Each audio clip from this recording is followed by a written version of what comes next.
Donald Trump sent his son-in-law Jared Kushner and his daughter Ivanka to mark his big move in Israel last week, an intensely symbolic relocation of the U.S. Embassy from Tel Aviv to Jerusalem. The move angered Palestinians, but to some guests at the opening, Trump was fulfilling a biblical prophecy. And the new embassy may not have happened if it weren't for the man many call the Godfather of the Republican Party. Billionaire casino magnate Sheldon Adelson, there he is in the front row with his wife Miriam, there she is. He was instrumental in persuading Trump to make the move. Adelson is worth around $40 billion U.S. He owns the Venetian Casino in Vegas and two other massive casinos in Asia. According to Bloomberg, you're the 10th richest man in the world. 10th, maybe it's, but think about that. There's 7 billion people. That means there's 6,999,990,000 people that are not at my level. Count me in. The billionaire uses his fortune to influence a lot of policy. He's the GOP's biggest donor, shelling out about $100 million to elect Trump and other Republicans in 2016. Adelson didn't just want the embassy moved. He also lobbied Trump on Iran, an avowed enemy of Israel. The United States will withdraw from the Iran nuclear deal. When I make promises, I keep them. Just a few days after Trump delivered on that promise, Adelson committed another $30 million to the Republican Party, possibly the biggest single donation in U.S. history. Adelson's connections extend to other world leaders, too, including former Prime Minister Stephen Harper, who recently emerged from 2 years of pretty much political hibernation. In February, he became chair of the International Democracy Union, an international alliance of center-right parties. And then last week, after carefully avoiding almost any comment on Donald Trump, Harper boisterously defended him, endorsing a full-page ad in the New York Times saying Trump was right about Iran. The ad was paid for by the Friends of Israel initiative that Adelson helps fund and where Harper is a founding member.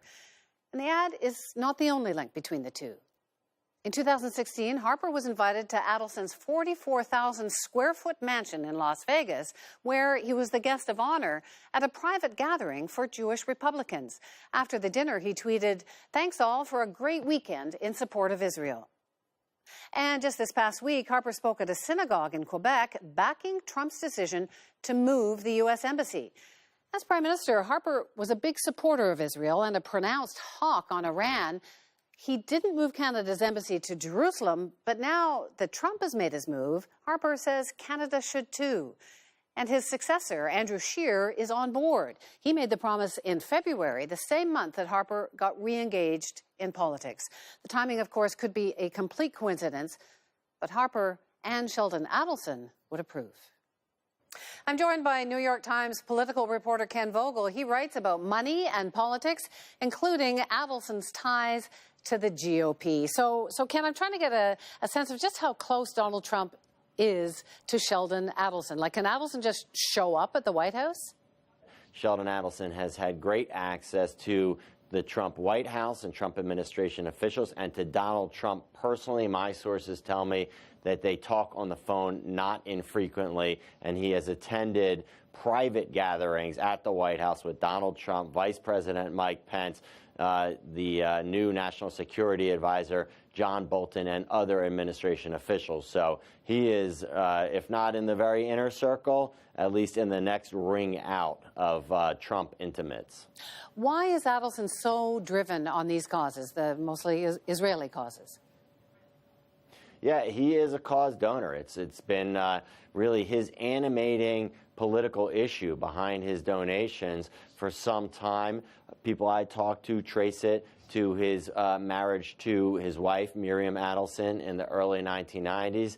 Her parents fled the Holocaust, ended up in Israel where she was raised.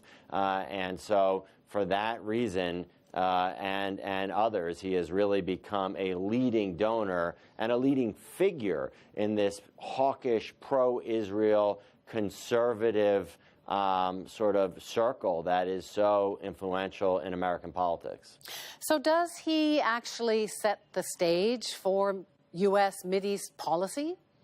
Yeah, I think what he does is act as an enforcer. People are scared to some extent to cross him because they fear that if they anger him and fall out of favor with him, that his not only funding from him will dry up, but funding from this larger circle of Jewish American donors who give a lot of money in Republican politics.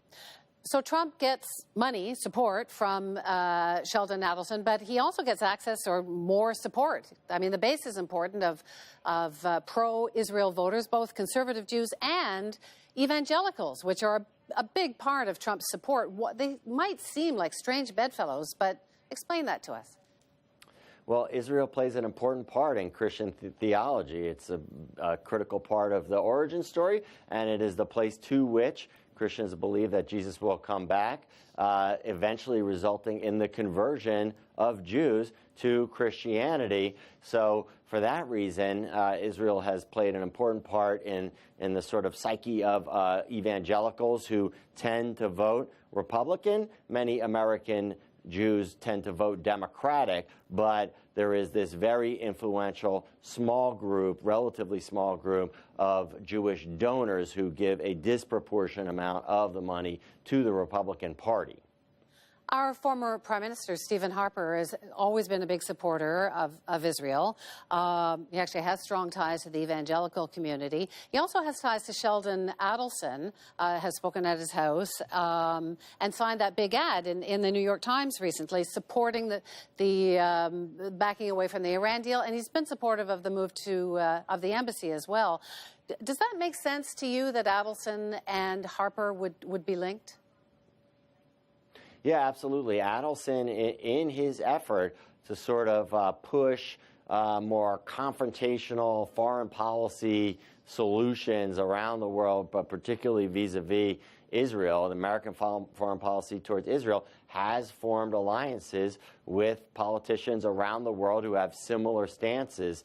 Obviously, in Israel, he has a very close relationship with Benjamin Netanyahu, and it would make sense for him to be forming these types of alliances with other politicians or sort of thought leaders around the world who have similar stances. Stephen Harper certainly fits into that category, and potentially as head of an organization or as a key figure in an organization that is pushing these types of foreign policy stances, he could benefit from funding, perhaps from Sheldon Adelson, certainly from other donors who are in that same circle with Sheldon Adelson, where Sheldon Adelson is considered a leader. Ken Vogel, thank you so much. Interesting to talk to you. Thank you. Yeah, it's a pleasure. We reached out to the former Prime Minister for a comment on this story, but he hasn't responded.